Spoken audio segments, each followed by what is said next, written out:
back to the Mold Show. I am your host, Adam Horn, and as always, I'm joined by my co-host, Sean McGrath. Sean, what's up? It's been a little while. You've been, jet setting all over this beautiful country of ours, climbing into attics, crawl spaces, and moldy environments. How you been, man? Good. Just got back from Iowa today, actually. So I think it's only an hour difference in Iowa, so not too much jet lag, but nonetheless, my body's still feeling it. Wait a minute. They have mold in other states other than Florida? Believe it or not, yeah. But I thought, humid climate, it always rains here. Yeah. I always get that comment, you guys must have a lot of mold in Florida. Well, there's a lot of mold in Iowa too, from what I found out. Yeah, any interior environment where you're cooling or heating to offset the exterior temperature. Yeah. If the chemistry or combination of those two don't play well together, you might have moisture forming in your interior environment and ultimately growing mold. We love talking about mold, don't we, Sean? Yeah, who would have thought? I even shared that comment with you earlier. It's somebody asking us, what do you just talk about mold all day in your spare time? Guilty as charged. Yeah. That's all we do, guys. I know you're gonna post it at some point, but somebody left that comment. How many people could possibly want to watch this channel and hear people talk about mold? Hopefully, lots of us. We're here to help people solve their problems, doing it in maybe a weird, entertaining fashion, and make light in some cases of situations that aren't really that funny.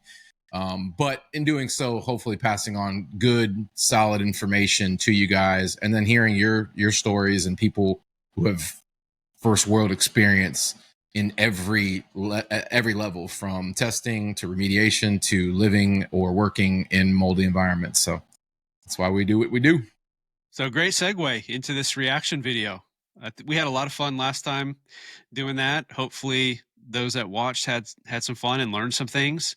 So let's do another reaction video. What do you think? I love these. My favorite. All right, absolute favorite episodes. All right, here we go. 47 rentals, you've got to keep your renters in mind. If you can't see the mold, then the mold's not there. Got to cover it up. It's all about good money management. These appliances look brand new when I'm finished with them. Rent goes up. It's more money in your pocket. Taking stuff off the wall takes time. Time is money. I'm a landlord. You think I got time to suck these bugs up? When you roll them all, they just disappear. Look at that. Perfection. We take pride in our work. No landlord special. Wow. Ugh. Well, part of me's horrified looking at that, but some of me is a little bit relieved knowing that satire. However, we see it all too often.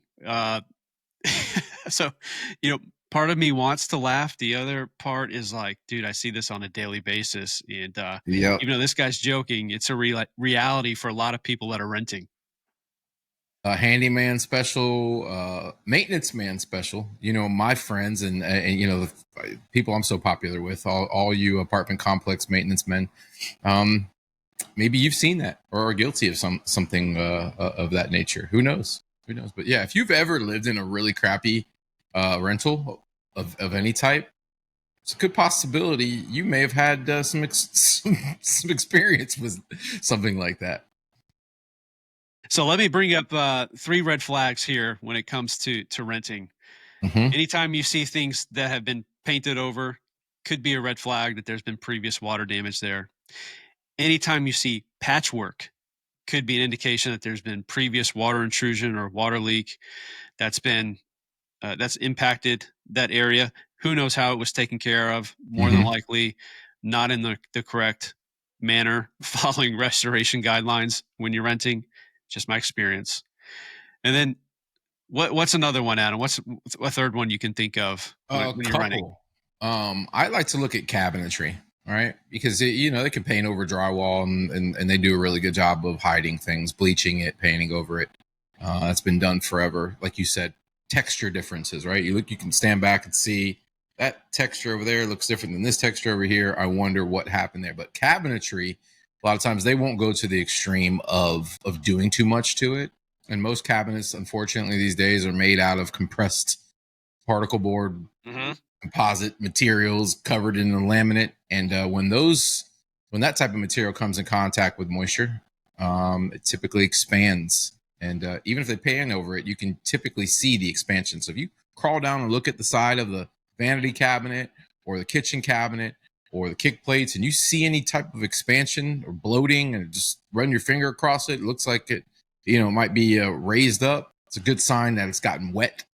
And that'd be one thing I would look for. Yeah. Also, well, you read my mind. You read my mind with the swelling cabinetry, because as an inspector, if I was somebody renting, those are three things that I'd look for: the painting over things, patchwork, and any type of swelling to the cabinetry. Usually huge indicators. Yeah, and painting over things that you wouldn't typically see paint on, like tile. You ever see them paint shower walls? All the time. Painted shower walls would be a big old giant red flag in my mind. You got to wonder why they would do such a thing. And in some cases, it's maybe to cover up something. Who knows? Painting over flies, though, haven't seen that. So I haven't seen the flies, but I've seen the painting over the dust and the grime and the dirt, where it's just sticking to the walls afterwards. I have seen that. Well, for sure. Yeah, flipper special, handyman special. When the market was up and down for a while, and you had a lot of houses that were sitting on the market and then they ended up getting bought again and flipped. You'd see all kinds of overspray and painting situations where you'd have to question whether or not they were trying to hide something. And I haven't seen the painting all over the stove like that, although with the price of appliances and just goods in general, I'm sure we're not far from it. I have seen painted refrigerators where the people that painted the cabinetry didn't even bother to pull the fridge out and just sprayed the refrigerator where it was. So weirdly enough, we were doing a project in South Florida, and I got an Airbnb. It was a little bit late. I was a little bit late in getting the room for me and the guys, and it was like by the airport. And for whatever reason, I don't know, whoever managed that property, it was like a converted hotel that ended up being condo units. But when we got in there, everything in the kitchen, including most of the appliances that had been painted. And that was a disappointment. Unfortunately, I couldn't like pivot and get me and the guys out of there quick enough, so we had to end up spending a night there. But that was a lot different with an Airbnb. At least with a hotel, I think Brad and Mike probably get sick of me because I won't even get settled until I walk through the hotel room at least a time or two looking for red flags. Because if so, I'm going down to the desk and asking for a new room. Can't really do that with an Airbnb. I've seen it painted shower tiles in hotel rooms before. Me too. Yeah. Yeah. And may be a good idea to go ask for a fresh new room if you can. But unfortunately, this is one of those things when you're in an industry like this, whether you want to or not, it's hard to unsee things and ignore things we see. We're obviously trained to be hyper focused on certain things. So then when you go on vacation or you go and travel like you do, it's hard to overlook things like that.